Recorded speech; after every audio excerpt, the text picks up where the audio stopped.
Hi again and good morning. A live look right now at Atlanta, Georgia, where President Obama will speak at Georgia Tech on the cost of college.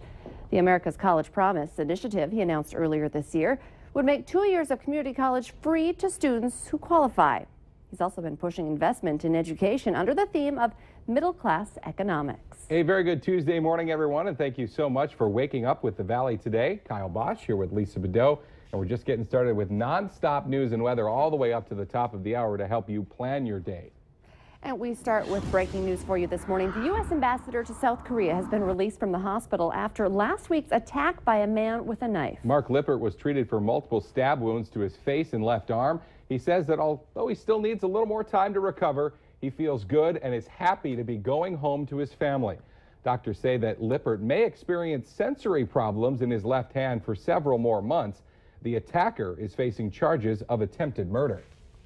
Now, hundreds of South Koreans rallied in Seoul today in support of him. People waved South Korean and U.S. flags as he left the hospital this morning. 6:49, still coming up on 6:51. Weather and traffic on the ones, getting started with meteorologist Robert Hahn. Yeah, it's a mild start to the day once again today, just like yesterday. Unlike yesterday, temperatures will be a touch cooler this afternoon. Don't think we'll see any record-breaking highs. Did see record-breaking and record-tying highs in Fargo, Grand Forks, and Jamestown yesterday. Today, warm, just not quite as warm as yesterday. 37 right now in Fargo, also Thief River Falls, Roseau, and Devil's Lake. 42 at this hour in Grand Forks. We've got some cloud cover out there. That skirting across the northern half of the valley. Had some clouds earlier this morning in Fargo. Those have since dissipated. Underneath these clouds, we are seeing a little bit of precipitation out there in the form of some rain. This along a wind shift line. Not really a cool front, but it will shift our winds around from the south this morning to the northwest and increasing. It'll be a breezy afternoon. Those winds out of the northwest, 10 to 20 miles per hour with some occasional stronger gusts, and what little rain we do have and maybe mixed with a little bit of snow. That'll move on off towards the east and out of the area later on this morning, leaving behind some partly to mostly sunny skies. Quiet in the western half of the country, not so quiet as you head into the eastern half of the U.S. A big low pressure system continues to slide off towards the northeast, giving some rain showers, even some embedded thunderstorms as you head from the Ohio Valley to the Tennessee Valley and into parts of the southeastern United States. For us, yeah, another mild one out there with temperatures warming well into the 40s by the noontime hour, and this afternoon 40s and 50s out there. What little cloud cover we have this morning, that will continue to slide off towards the east. We'll have plenty of sunshine, but then again tonight, early tomorrow morning, another weak system will skirt right along the international border and give our northern counties some clouds and maybe even a few isolated rain and or snow showers, primarily up in far northern Minnesota very early tomorrow morning. But by tomorrow afternoon, a lot of sun once again. Winds shift around to the south and southwest, and we're going to warm up well into the 50s, possibly even some low 60s. Mid 50s today, upper 50s, maybe some low 60s tomorrow. Low 60s definitely on a Thursday. And then Friday and Saturday a touch cooler before turning windy and much warmer on your Sunday. That's a look at your weather. Time now for another look at your traffic with our very own Al Ahmet. Al, how are things looking out there? Things are looking real busy out here this morning, Robert. I just hopped onto Interstate 94, or Interstate 29 rather, off I-94, going through the tri-level. Very, very busy out here. Traffic's real thick northbound I-29, particularly between the tri-level, actually between 32nd Avenue and Main Avenue. Interstate 94 traffic very, very busy. Both directions. I think westbound gets the edge, though. Reminder again, if you're headed into downtown Fargo this morning, that 3rd Avenue between 2nd and 3rd Streets by the Howard Johnson there, just north of Fargo City Hall, that's closed today. They're doing some work there related to the diversion and flood protection project. Drive carefully today. Al Ahmet Valley today traffic. It's now coming up on 7 minutes before 7. City leaders in Fargo and Moorhead are now working together to come up with a shuttle bus plan everyone can agree on. The idea is to use the Moorhead Center Mall parking ramp to provide needed parking during construction of Fargo City Hall and the 2nd Street flood wall. But some Moorhead leaders are questioning how much benefit their city would really see from that plan. One of the main concerns raised at last night's Moorhead City Council meeting is that the bus would only make one stop in Moorhead. Moorhead City Council isn't ruling out the shuttle idea. They have created a subcommittee to work out some of the issues, including parking spaces, maintenance costs, and a map of the stops. State investigators in North Dakota say that the bus driver was at fault for that deadly train school bus crash near Larimore back in January. 62-year-old Max Danner was killed along with 17-year-old student Cassidy Sandstrom. State Patrol says the school bus was braking hard when the front end of the bus slid up onto the track.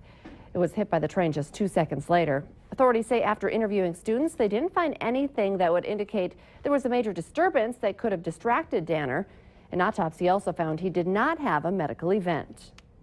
Some Minnesota lawmakers are trying to figure out how to double the number of school counselors in the state because they think many students are not getting the attention that they need. The American School Counselor Association, Minnesota's student counselor ratio is the third worst in the country, 792 to 1. The national average is 460 to 1. The group's recommendation for an average is 250 to 1. The average school counselor earns about $60,000 per year, so doubling the number of school counselors in the state would cost several millions of dollars per year. A Minnesota lawmaker has introduced a bill that would undo the state high school league's ruling that will allow transgender boys and girls to play on those teams starting next year. State Senator Dave Brown of Becker says that girls should be allowed to play on a boys' team, but a biological male who identifies as a female should not be allowed to play on a girls' team. Senator Scott Dibble of Minneapolis says Brown's bill oversimplifies the issues that transgender students and their families face. The high school league's new guidelines, again, are set to go into effect in the 2015-2016 academic year. Social media posts from Target workers suggest that a large number of layoffs could come as soon as today. The company has said the layoffs could number in the thousands, though no specific numbers have been released. Governor Mark Dayton met for nearly an hour with Target's CEO yesterday and said after that the company is committed to maintaining its headquarters in Minnesota. Target is Minnesota's largest for-profit employer with more than 30,000 employees, more than a third of them working in its headquarters. A Cass County woman is going public trying to solve a case of arson at her home. Yeah, years after her house burned to the ground, Gay Swanson of Wheatland is offering a $2,000 reward for information about the person she believes lit the fire. It was 8 years ago that the fire happened, and at the time it was investigated as an arson, but investigators later said there wasn't evidence to show what started the fire. Now, the statute of limitations for arson did run out in 2010, but Swanson says she still wants to know what happened. If you have any information, you can send her an email. We have that posted at our website. Just go to valleynewslive.com and click on this story. The NDSU men's basketball team is moving on in the Summit League tournament and now take on South Dakota State tonight. That's, of course, where we find the Valley Today's Christy Larson live this morning. Yeah, of course, a big night for both teams. The winner headed to the March Madness, the NCAA basketball tournament. Christy, should be a pretty exciting night down there in this brand new building that we hear is just awesome. Yeah, guys, I have to tell you, last night the energy right here in the arena was awesome, like you said. It was down to nearly that last 17 seconds. I know a lot of people said their adrenaline was just racing as well as their heart rates last night, but that's right. They're playing SDSU tonight, and they both, of course, had shared that regular season title. So it will be exciting not only to see who takes that Summit League championship title, but also who does get that extra little trip to the NCAA as well. Now, I know that a lot of fans are hopefully going to be traveling down because this arena fits nearly 12,000 basketball fans, and it's only 242 miles from Fargo all the way to Sioux Falls. So I know that both teams and, of course, the arena folks here are hoping that they can fill most of these seats. Now, the men play tonight at 8 o'clock. The women are going to be playing at 1.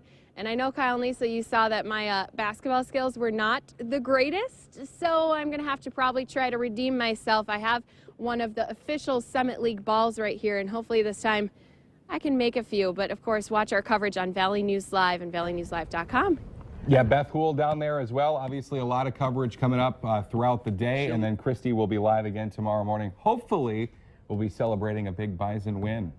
I think I'm feeling it. I'm feeling good, feeling confident. These are kind of the two teams that we wanted to see. They've been such big rivals the last few years. It always seems to come down to NDSU, SDSU, whether you're talking football or basketball or whatever Makes sport. for a great game, for Yeah. sure. Some welcome news for golfers in the Valley. The Village Green Golf Course driving range in Moorhead will be opening tomorrow. Oh, a little chance to get some of the rust off after a winter of having the clubs down in the basement. You can start hitting those range balls at 10 a.m. tomorrow. This is the earliest ever opening for a driving range at a Moorhead public course. In case you're wondering, Village Green is located at 3421 30th Avenue South in Moorhead. Something tells me it's going to be a little busy tomorrow. Yeah, I think so. Let's get our answer now to our question of the morning on Facebook. Today's question: 7% of women do this before weighing themselves because they believe it makes them lighter. The answer: dry their hair. What, you know, that water weight Hey. in your hair? And if you got long hair, I bet it would take a pound or two off, so you might as well do it. An ounce or two. Every little bit counts. That's true.